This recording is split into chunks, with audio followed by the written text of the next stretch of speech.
welcome. Apparently this is the Hunger Games, and I'm Effie. Hello everyone, I'm Kayla, and I finally have my August wrap-up video. So let's get started. The first book I read in August was The Cuckoos Calling by Robert Galbraith. I actually did a mini review on this. I will link that below. It was a quad book review video where I reviewed 4 books quickly. I talked about how I enjoyed it. I gave it 4 out of 5 stars on Goodreads, I believe. Oh, and I'm on Goodreads, guys. You should go friend me or whatever you do on Goodreads. But yeah, I'm on Goodreads and I am happy to be there. But yes, 4 out of 5 to The Cuckoo's Calling. So the second thing I read in August was The Queen's Army by Marissa Meyer. This is a novella to the Cinder series, the Lunar Chronicles series. I love that series. I highly recommend it to anyone who hasn't read it. It's super creative.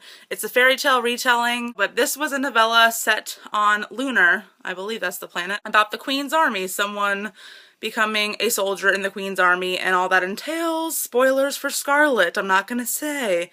But just go read the series, it's so good. And I gave this 5 out of 5, I believe. Yeah, amazing, loved it. And I can't wait for Cress in February, I'm going crazy here. The next book I read in August was TheDarkest Minds by Alexandra Bracken. This book was fabulous, you guys, and the ending, I'm still reeling a month later. Ugh. It was awesome, I highly recommend it. Just go read it. The feels, guys. The feels. Loved it. Gave it 5 out of 5 on Goodreads. And then, of course, I couldn't stop there. I had to read the novella. I also read In Time by Alexandra Bracken. You know how some novellas are just like another chapter in the main book but told from a different character perspective? Yeah, not this, guys. This was just... oh my goodness. I was almost in tears at the end of this novella. I was just like, why? Why did that have to happen? Oh man, I just don't even know what to say. So good, so good. I can't even. 5 out of 5. The next book I read in August was my contemporary pick, Eleanor Park by Rainbow Rowell. This book, you guys, was just so heartwarming and so heart-wrenching. Adored the characters and I really felt for them and it was just such a great story. And I gave this one 5 out of 5 stars too. I'm giving a lot of 5 out of 5s, but that's because the books were just so good this month. What do you want from me? The next 2 books I read in August are books 1 and 2 of a trilogy, and I read The Selection and The Elite by Kiera Cass. I loved The Selection, surprisingly. It got mixed reviews. I gave it a 4 out of 5, and I was super excited for The Elite. And I feel like The Elite was the most frustrating book I've read in a very long time. I was just so mad at the main character the whole time. She was just so contradictory and hypocritical, and I just wanted to punch her in the face. I was like, what are you doing? What are you doing? I really do like the world that this is set in. I find it fascinating. I just wish there was more of it. I wish we saw more of it. 4 out of 5 for the first book, and 3 out of 5 for the second. See, I didn't even give that 2 stars. I am just so lenient in my reviews. What can I say? I know it's really bad. To go along with The Selection and The Elite, I read the novella, The Prince. It's about Prince Maxon's point of view before the selection happened, so we get a little bit of different time period going on. I did like it because I adore Prince Maxon, and I wish we saw more of his perspective in the actual series. I think I gave it 4 out of 5 stars. The next book I read was in preparation for the movie, and I reread City of Bones by Cassandra Clare, and I loved it even more the second time, and I loved the fact that I read this before I saw the movie because I literally sat there the whole movie and was like, oh my god, that quote is from this book. Oh my god, that quote is from the book too. I was fangirling the whole time. It was really bad. It was really bad. And I will link my movie review below if you haven't checked that out yet. The next 2 novellas I read went along with the Girl of Fire and Thorns trilogy. If you haven't heard of it or picked it up or saw it somewhere, you need to go on Book Depository or Amazon.com right now and buy it. I'm telling you guys, this trilogy is just amazing. It's a fantasy trilogy and it is just the most underrated trilogy I feel out there right now. No one talks about it on BookTube, and I just love the world that Ray Carson has created.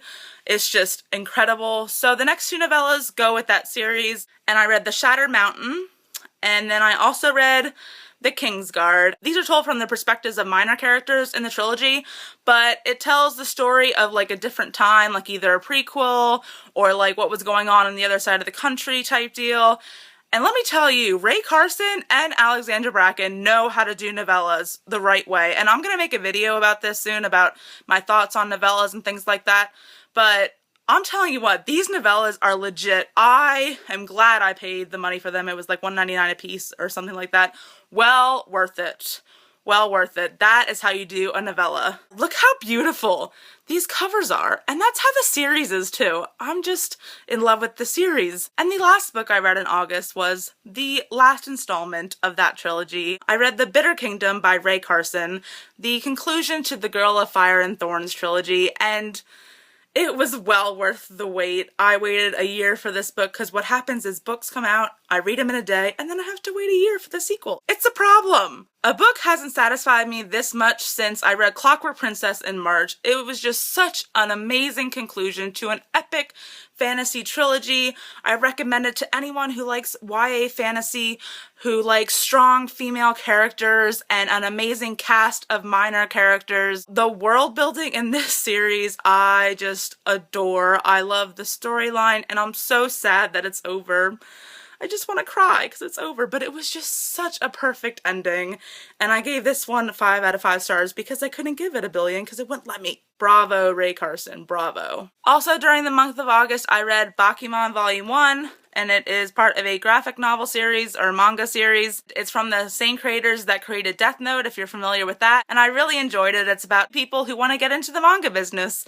It's about art and things like that, and I really found it awesome, and I can't wait to get the next installment. Yeah. Amber from Nerdy Book Lover pointed out to me in her latest video that she says, so yeah, a lot of booktubers say, oh yeah. I must say yeah like 20,000 times per video. It's awful. It's awful. Yeah.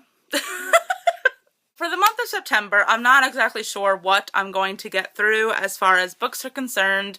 I started school, so my lit classes are really piling on the work. This is what I have to read in September. You can't really see it. It's called East Lynne, but look how thick it is. Can we just talk about this? Look how little the writing is.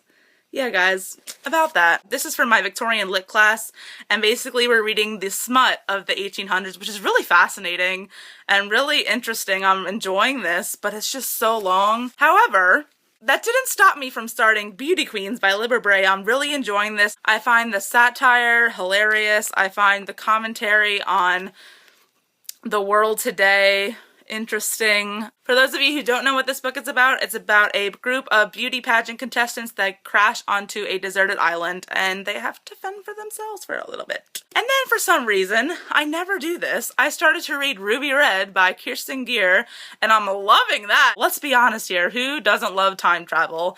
And if I have time, I plan to tackle this sucker, Outlander by Diana Gabaldon. This is also about a female time traveler. However, it is an adult series, and I believe there's like 8 books so far in the series, and it's being turned into a TV show on Starz.